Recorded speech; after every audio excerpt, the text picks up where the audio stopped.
தமிழொலி நேயர்களுக்கு வணக்கம். இன்றைய இரவு நேர பிரதான செய்திகள். முதலில் தலைப்புச் செய்திகள். வடக்கு கிழக்கின் காணி பிரச்சினைக்கு ஐநா கொண்டுவரவுள்ள விசேட திட்டம். சிஐடியிலிருந்து தப்ப முயன்ற கரகட்டா விடுக்கப்பட்டுள்ள உத்தரவு. அரசை கடும் தொனியில் எச்சரிக்கும் மின்சார சபை தொழிற்சங்கங்கள். வெளிநாடுகளில் உள்ள இலங்கையர்களுக்கு அரசாங்கம் வெளியிட்ட நற்செய்தி. அம்பாறையில் விவசாய நடவடிக்கையில் ஈடுபட்டுக் கொண்டிருந்த நபர் ஒருவர் உயிரிழப்பு. கடுமையான இடிமின்னல் தாக்கம் குறித்து எச்சரிக்கை.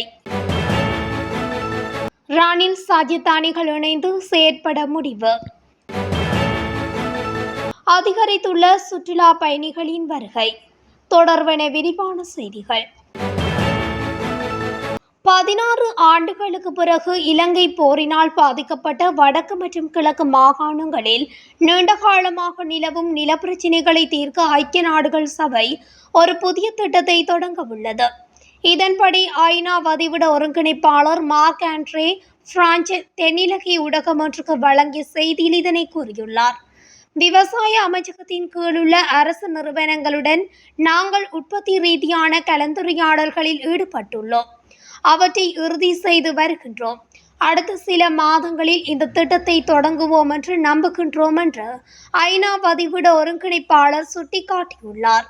போரின் போதும் அதற்கு பின்னரும் இந்த 2 மாகாணங்களிலும் மீள்குடியேற்றம் மற்றும் வாழ்வாதார திட்டங்களில் ஐக்கிய நாடுகள் சபையின் நீண்டகால ஈடுபாட்டை கருத்தில் கொண்டு சேதமடைந்த நில ஆவணங்கள், இடம்பெயர்வு, உரிமையாளர்களின் மரணம் மற்றும் அகதிகள் திரும்புதல் ஆகியவற்றால் எழும் நிலப்பிரச்சினைகளை தீர்ப்பதில் அரசாங்கத்திற்கு உதவ அவர்கள் முன்வந்துள்ளனர்.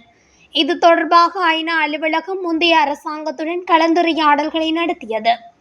அந்த கலந்துரையாடல்களின் விளைவாக முந்தைய அரசாங்கம் பாரம்பரிய நில உறுதிகளை விநியோகிக்கும் திட்டத்தை தொடங்கியது எனவும் மார்க் ஆண்ட்ரே விளக்கியுள்ளார். தற்போதைய அரசாங்கம் இந்த திட்டத்துக்கு கிமிகாமா என்று பெயரிட்டு கடுமையான நிபந்தனைகளின் கீழ் நில உறுதிகளை விநியோகிக்கிறது என்றும் அவர் கூறியுள்ளார்.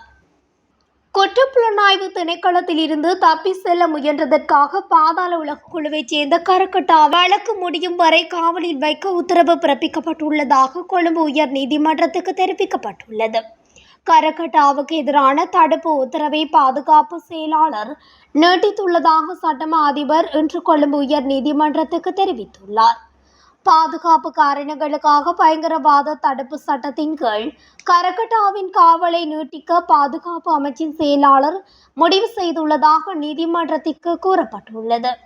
அதன்படி கரகட்டாவின் வழக்கு சூம் தொழில்நுட்பம் மூலம் நீதிமன்றத்தில் விசாரணைக்கு எடுத்துக் கொள்ளப்பட்டு செப்டம்பர் 24ஆம் தேதிக்கு ஒத்திவைக்கப்பட்டது. சர்வதேச காவல்துறையினர் மற்றும் மெலகாசி சட்ட நடைமுறையாக்க அதிகாரிகள் மற்றும் சுங்க அதிகாரிகளின் கூட்டு நடவடிக்கையில் 2023 மார்ச் 1ஆம் தேதியன்று மடகாஸ்கரில் கரகட்டா கைது செய்யப்பட்டார்.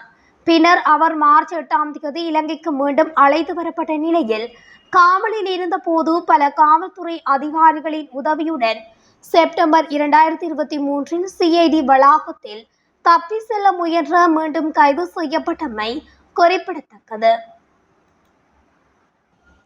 சட்டப்படி வேலை செய்யும் போராட்டம் வேலை நிறுத்தமாக தீவிரப்படுத்தப்படும் என இலங்கை மின்சார சபையின் சுதந்திர ஊழியர் சங்கம் எச்சரித்துள்ளது. இலங்கை மின்சார சபையை 4 பகுதிகளாக பிரிப்பதற்கு எதிராக சமீபத்தில் ஆரம்பிக்கப்பட்ட இந்த தொழிற்சங்க போராட்டத்தின் முதல் கட்டம் இந்த மாதம் 15ஆம் தேதி வரை செயல்படுத்த திட்டமிடப்பட்டுள்ளதாக கூறப்படுகிறது.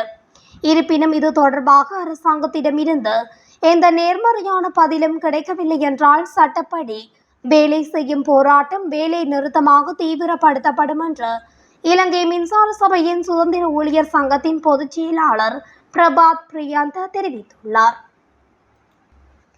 வெளிநாட்டில் இறக்கும், ஊனமுற்ற மற்றும் வெளிநாடுகளில் காணாமல் போதல் உள்ளிட்ட பல்வேறு அனர்த்தங்களினால் பாதிக்கப்படும் இலங்கையர்களின் பிள்ளைகளின் கல்வியை பாதுகாப்பதற்காக புலமைப்பரிசில் திட்டம் ஒன்றை செயல்படுத்த ஜனாதிபதி நிதி திட்டமிட்டுள்ளது.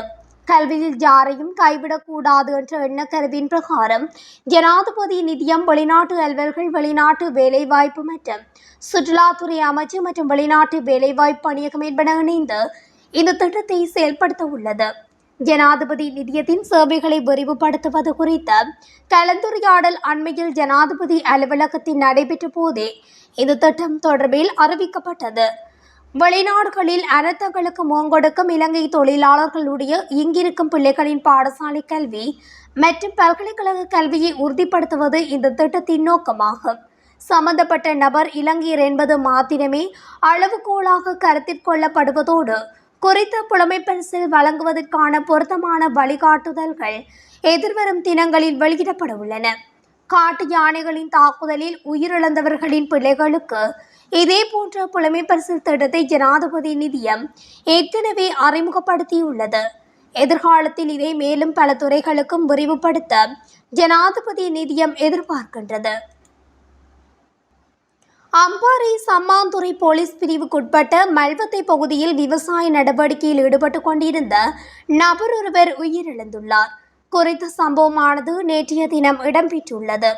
சம்பவத்தில் சம்மாந்துறை மல் ஆறாம் வீதியைச் சேர்ந்த 60 வயது மதிக்கத்தக்க அப்துல் மஜீத் என்பவரே இவ்வாறு உயிரிழந்துள்ளார்.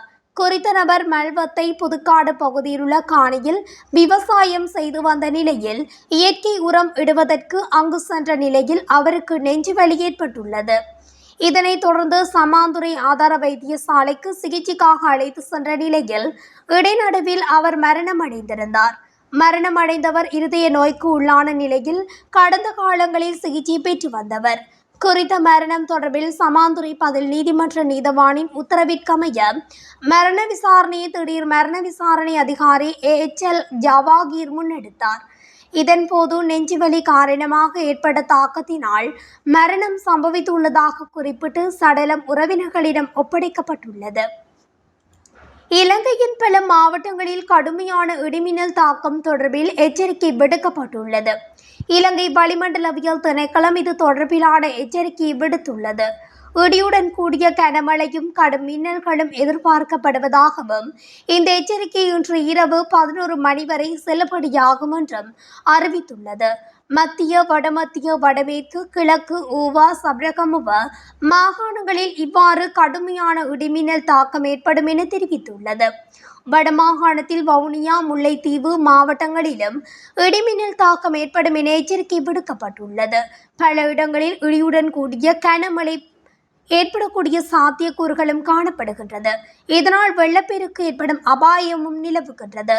இடியுடன் கூடிய மழையின் போது தற்காலிகமாக பலத்த காற்று வீசும் சாத்தியங்கள் உண்டு எனவும் எதிர்வு கூறப்பட்டுள்ளது. பொதுமக்கள் பின்பற்ற வேண்டிய முன்னெச்சரிக்கைகள்: வயல்வெளிகள், தேயிலை தோட்டங்கள், குளம், ஏரி போன்ற திறந்த இடங்களில் செல்வதை தவிர்க்குமாறு வளிமண்டலவியல் திணைக்களம் அறிவுறுத்தியுள்ளது. இடியுடன் கூடிய மழையின் போது வயருடன் கூடிய தொலைபேசிகள் மற்றும் மின்சாதனங்களை பயன்படுத்த வேண்டாம் என்றும் அறிவுறுத்தப்பட்டுள்ளது. சைக்கிள், டிராக்டர், படகு போன்ற திறந்த வாகனங்களில் பயணம் செய்வதை தவிர்க்குமாறு அறிவுறுத்தப்பட்டுள்ளது. ஆரம்ப பேச்சுவார்த்தைகளின் போது எட்டப்பட்ட இணக்கப்பாட்டுக்கு அமைய ஐக்கிய தேசிய கட்சியானது ஐக்கிய மக்கள் சக்தி மற்றும் ஏனைய எதிர்க்கட்சிகளுடன் இணைந்து தொடர்ந்து அரசியல் செயற்பாடுகளில் ஈடுபட தீர்மானித்துள்ளது. ஐக்கிய மக்கள் சக்தி உள்ளிட்ட எதிர்க்கட்சிகளுடன் செயற்படுவதற்காக குழு ஒன்றாகவோ அல்லது அதற்கு நிகரான பொறிமுறையாகவோ இந்த நடவடிக்கைகளை முன்னெடுப்பதே ஐக்கிய தேசிய கட்சியின் நிலைப்பாடாக உள்ளது. பொது காரணிகள் தொடர்பில் ஐக்கிய மக்கள் சக்தியுடனும் ஏனைய எதிர்க்கட்சிகளுடனும் எவ்வாறு செயற்படுவது என்பது தொடர்பில் கடந்த வாரங்களில் ஐக்கிய தேசிய கட்சி பல கலந்துரையாடல்களை முன்னெடுத்திருந்தது. அந்த கலந்துரையாடல்களில் எட்டப்பட்ட இணக்கப்பாட்டுக்கு அமைய முன்வைக்கப்பட்ட காரணிகளை தொடர்ந்தும் நடைமுறைப்படுத்துவதற்கு ஐக்கிய தேசிய கட்சி தீர்மானித்துள்ளது என்று அந்த கட்சியின் தவிசாளர் வஜிர அபிவர்தன தெரிவித்துள்ளார். அதற்கமைய ஐக்கிய மக்கள் சக்தியுடன் வெளிப்படையாக இணைந்து செயற்படுவதற்கு தீர்மானிக்கப்பட்டுள்ளது என்று வஜிர அபிவர்தன மேலும் குறிப்பிட்டுள்ளார். இந்த வருடம் இதுவரையான நாட்களில் நாட்டுக்கு மொத்தம் 1.6 மில்லியன் சுற்றுலா பயணிகள் வருகை தந்துள்ளனர். இலங்கை சுற்றுலா மேம்பாட்டு ஆணையம் வெளியிட்டுள்ள சமீபத்திய புள்ளி விவரங்களின்படி நேற்று நிலவரப்படி மொத்தம் 16,04,018 வெளிநாட்டு சுற்றுலா பயணிகள் இலங்கைக்கு வருகை தந்துள்ளனர். இதற்கிடையில் செப்டம்பர் மாதத்தின் முதல் 7 நாட்களில் 37,495 சுற்றுலா பயணிகள் நாட்டிற்கு வருகை தந்துள்ளனர். செப்டம்பரில் இந்தியாவிலிருந்து 10,171 சுற்றுலா பயணிகள் வருகை தந்துள்ளனர். மேலும் இந்த மாதம் ஐக்கிய ராஜ்யத்திலிருந்து 3,033 பேரும், ஜெர்மனியில் இருந்து 2,426 பேரும், ஆஸ்திரேலியாவிலிருந்து 1,806 பேர் மற்றும் சீனாவிலிருந்து 1,803 பேர் இலங்கைக்கு வருகை தந்துள்ளனர். இதற்கிடையே 2025ஆம் ஆண்டில் இலங்கைக்கு வருகை தந்த சுற்றுலா பயணிகளில் 3,35,766 பேர் இந்தியாவிலிருந்து வருகை தந்துள்ளனர். இத்துடன் தமிழொலியின் இன்றைய இரவு நேர பிரதான செய்திகள் நிறைவடைகின்றன. தொடர்ச்சியாக செய்திகளை அறிந்து கொள்ள தமிழொலி ஊடகத்துடன் இணைந்திருங்கள். நன்றி, வணக்கம்.